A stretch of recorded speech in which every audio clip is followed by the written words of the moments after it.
we just got to see the amazing program. I got to describe it a little bit last year in this very room, in a wonderful gala.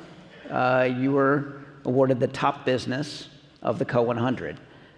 Tell us a bit about what the last year has been like since that happened for you and for your company. Yeah. The last year, well, first off, that night, overwhelming, humbling, just blown away. And you all do such an amazing job. I tell people it's like going to the Emmys. I mean, one of the best events I've ever been to.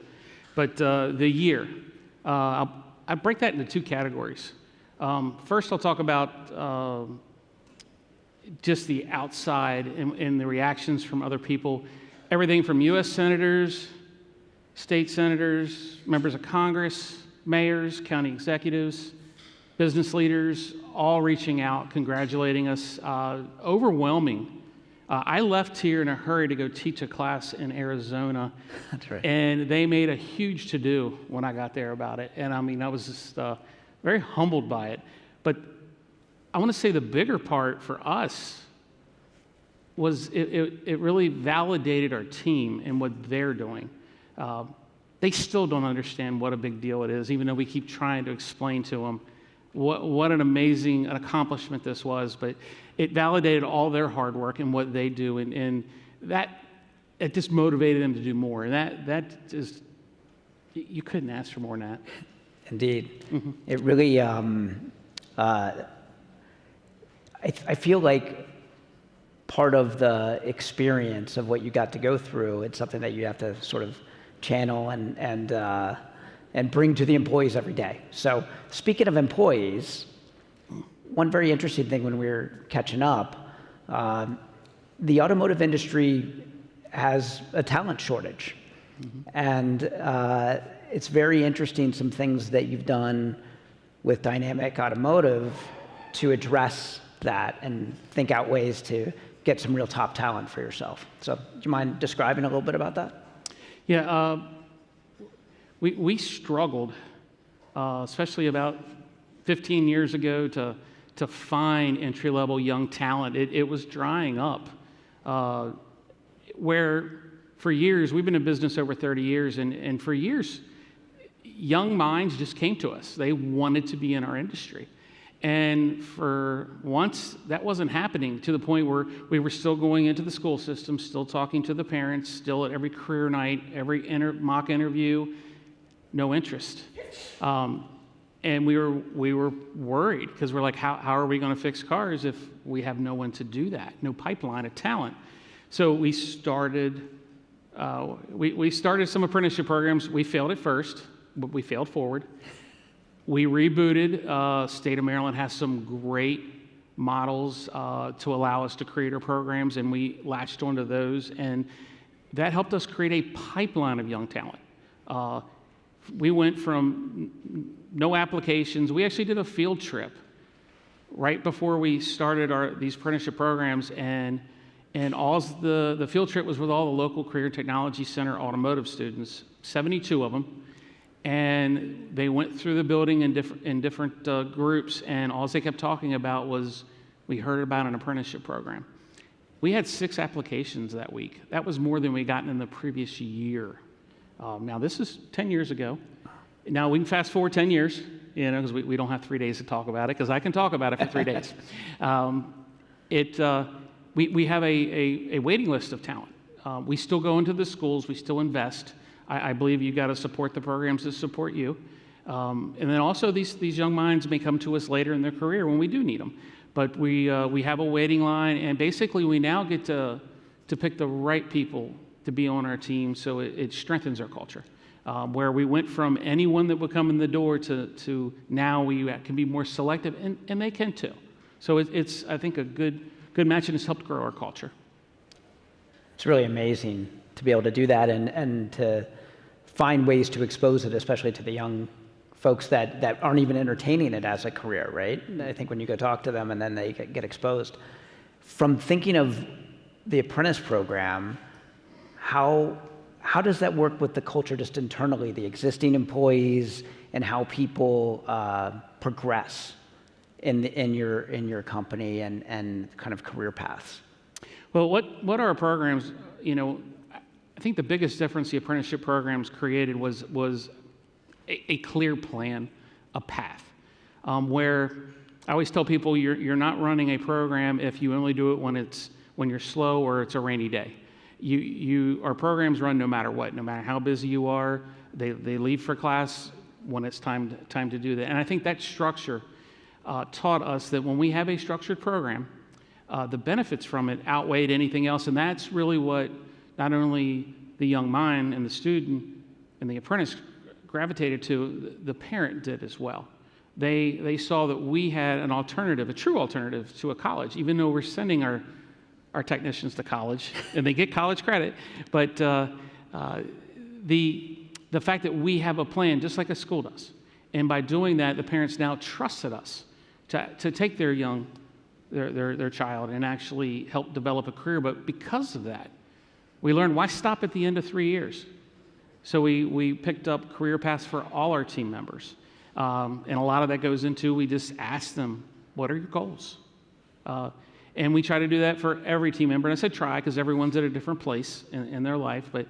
But we ask them their 1, 3, and 5-year goals, and then we try to help them achieve them. We ask for business, but we'll take personal. If you want to buy a house, I want to know, because I know people that can help you.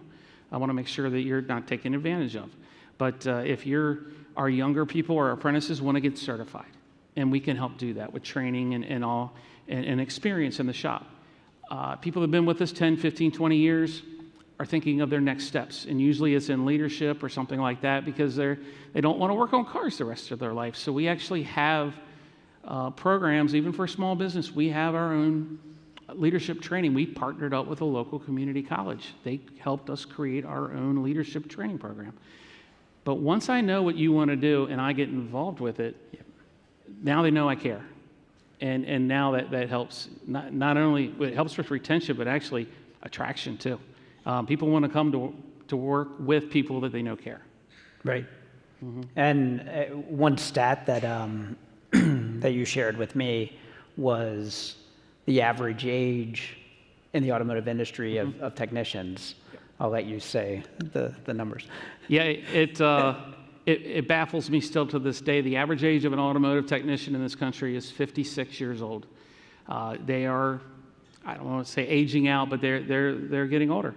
At Dynamic, because of our apprenticeship programs, it's 28. Our more senior technicians have been promoted. That knowledge and experience is still in that store. Our young apprentices that have moved up that now are gaining a lot of experience and a lot of training, they can fix 98% of the cars. The more experienced technicians that are leading them now can mentor them still while learning their leadership skills. So all that knowledge is still in-house, but it's giving fresh blood a long pipeline. We got a long runway, which is allowing us to grow, and it's allowing them to grow. Right. Mm-hmm.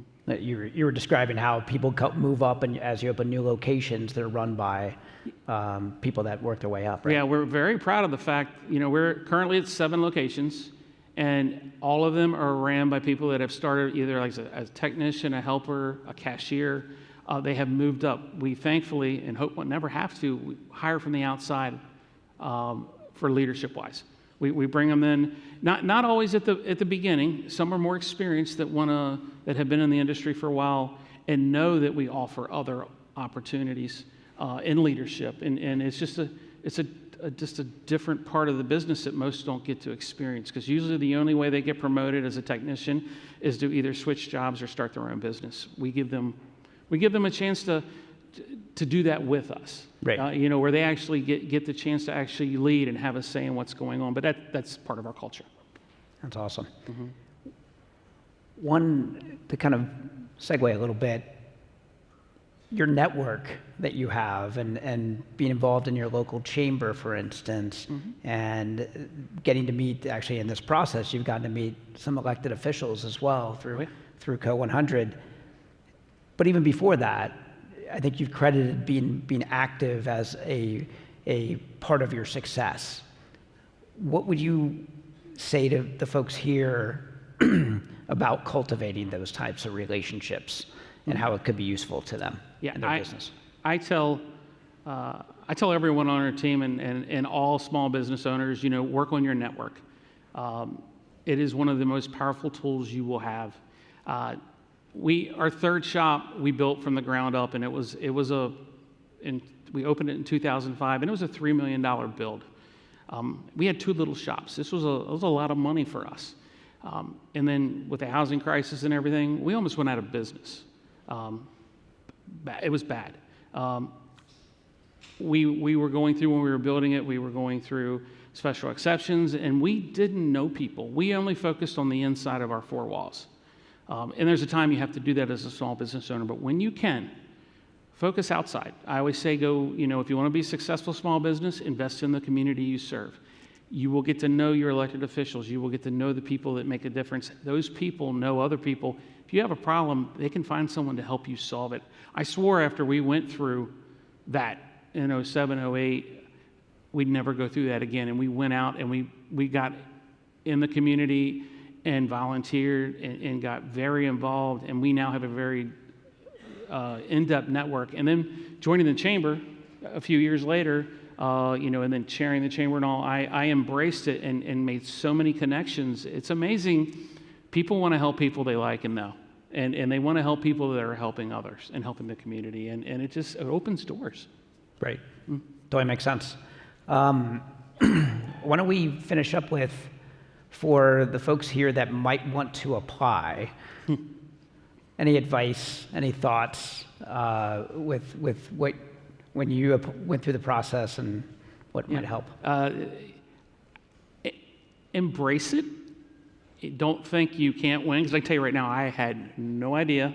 Didn't expect to win. Actually, it was it was Rick Weldon, who is the CEO for the Frederick Chamber that I'm a member of.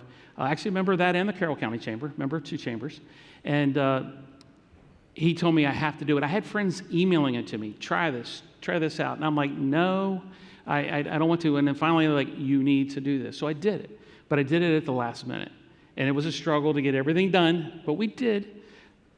And what was amazing is we had a lot to say. And I learned a lot.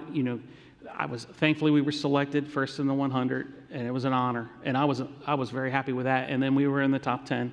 And then that night here, sitting in this room, when they announced it, I had my one business partner with me. He jumped up and down screaming. I just held my head. I mean, literally, he just, and he's a couple years older than me. It was nice to see all the energy and blood flowing in him. He was jumping up as happy as could be. Just the outpouring. But then pay it forward, too. Pass on what you know, what you've learned, talk to people, help them. A lot of people reached out. Take advantage of that.